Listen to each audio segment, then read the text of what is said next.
সুপ্রিয় দর্শকবৃন্দ, আসসালামু আলাইকুম রহমতুল্লাহি ওয়া বারাকাতুহু। প্রীতীয় শুভেচ্ছা নিবেন, আশা করি সকলেই ভালো আছেন। নির্বাচন যত ঘনিয়ে আসছে তত জল্পনা কল্পনার ডালপালা মেলছে যে শেষ পর্যন্ত সরকার গঠন কে করবে, বিএনপি নেতৃত্বাধীন জোট নাকি জামাত নেতৃত্বাধীন জোট। যেহেতু এই নির্বাচনে বড় একটি রাজনৈতিক দল এবং তাদের জোট সঙ্গী অর্থাৎ আওয়ামী লীগ এবং তাদের শরিক 14 দল মাঠে নেই, সেই ক্ষেত্রে বিএনপি এবং জামাতের মধ্যে প্রতিদ্বন্দ্বিতা হবে। তো এই প্রতিদ্বন্দ্বিতা এতদিন যেখানে যত পার্থক্য বলছিল পার্সেন্টেজের হিসাবে, গতকালকে একটি সংস্থা তাদের জরিপের একটি ফলাফল প্রকাশ করেছে। সেখানে বিএনপি এবং জামাতের যে পার্সেন্টেজের হিসাব, সেখানে মাত্র 1% পার্থক্য। তার মানে হচ্ছে যে বিএনপির এই জরিপকে আমরা যদি গুরুত্ব দেই তাহলে বলতে হবে বিএনপির জন্য দুঃসংবাদ আর জামাতের জন্য সুসংবাদ। যেহেতু বিএনপির সাথে তাদের ভোটের পার্সেন্টেজ প্রায় সমান সমান হয়ে গেছে, 1% মানে তো হচ্ছে যে আপনার হিসেব করলে প্রায় সমান সমান। তো চলুন দেখি আমরা আমার দেশ পত্রিকায় এই জরিপটির বিস্তারিত প্রকাশিত হয়েছে, সেখানে কি উল্লেখ করা হয়েছে। আইএলডির জরিপ বিএনপিকে চায় 34.7%, জামায়াতকে 33.6%।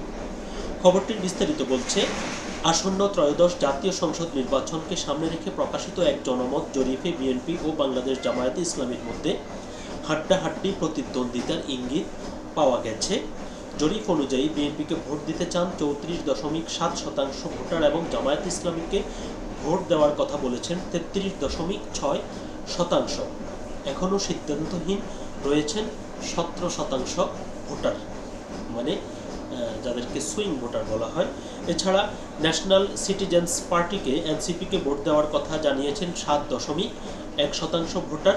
ইসলামী আন্দোলন বাংলাদেশকে 3.1% এবং অন্যান্য দলকে 4.5% ভোটার সমর্থন দেবেন বলে জানা গেছে। সোমবার 12 জানুয়ারি বিকেলে জাতীয় প্রেস ক্লাবে আয়োজিত সংবাদ সম্মেলনের প্রাক নির্বাচনে জনমত জরিপ ত্রয়োদশ জাতীয় সংসদ নির্বাচন 2026 প্রকাশ করে international institute of law and diplomacy.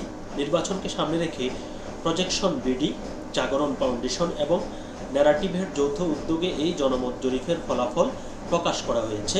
জরিপের ফলাফলে দেখা গেছে ভোটারদের মধ্যে 86.3% মানুষ বলছে তারা ভোট দেবে।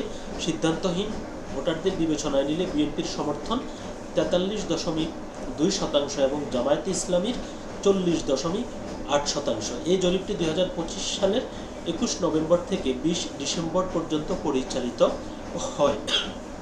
এতে বাংলাদেশের 64 জেলার 295টি সংসদীয় আসনের অন্তর্ভুক্ত মোট 22,174 জন নিবন্ধিত ভোটার অংশগ্রহণ করেন। ভৌগোলিক, শহর, গ্রাম ও জনসংখ্যাগত ভারসাম্য নিশ্চিত করতে স্ট্র্যাটিফাইড স্যাম্পলিং ডিজাইন অনুসরণ করা হয় এবং 2022 সালের জাতীয় আদমশুমারি ভিত্তিতে পোস্ট স্ট্র্যাটিফিকেশন ওয়েটিং প্রয়োগ করা হয়েছে।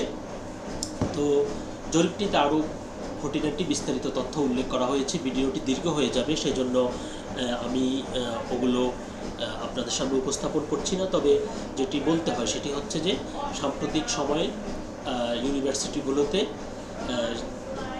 জামাত সমর্থিত ছাত্র শিবিরের বলতে গেলে একছত্র বিজয় এই সম্ভাবনাকে আরও বাড়িয়ে দিয়েছে। যেহেতু বিগত 3টি নির্বাচন অস্বচ্ছ প্রক্রিয়ায় হয়েছে, তাই যে ভোটারের আগের যে হিসাব অর্থাৎ বিএনপি এবং আওয়ামী লীগের যে সমর্থনকারীর সংখ্যাটা পার্সেন্টেজে রূপান্তর করে যেটি প্রকাশ করা হয় সেটি কতটুকু ওই জায়গায় রয়েছে এটি এখন নিশ্চিত নয়। তো সে কারণে এই জরিপগুলো কিন্তু অনেক গুরুত্বপূর্ণ। তাছাড়া নতুন যে ভোটার এর মধ্যে বেশিরভাগই হচ্ছে তরুণ। তো সুতরাং আর তাছাড়া অনেক আগের যে পুরনো যে রাজনৈতিক বন্দোবস্ত, বিশেষ করে বিএনপি এবং আওয়ামী লীগের যে শাসন ব্যবস্থা, তার উপর অনেকেও বিরক্ত হয়েছে এবং এই সব কিছু মিলিয়ে জামাতের ভালো একটি সম্ভাবনা রয়েছে। বাকিটা নির্বাচন অনুষ্ঠিত হওয়ার পরই আসলে জানা যাবে যে আসলে এই জরিপের যে তথ্য তুলে ধরা হয়েছে সেটি কতটুকু বাস্তবসম্মত। তো সকলে ভালো থাকবেন, সুস্থ থাকবেন, আল্লাহ হাফেজ।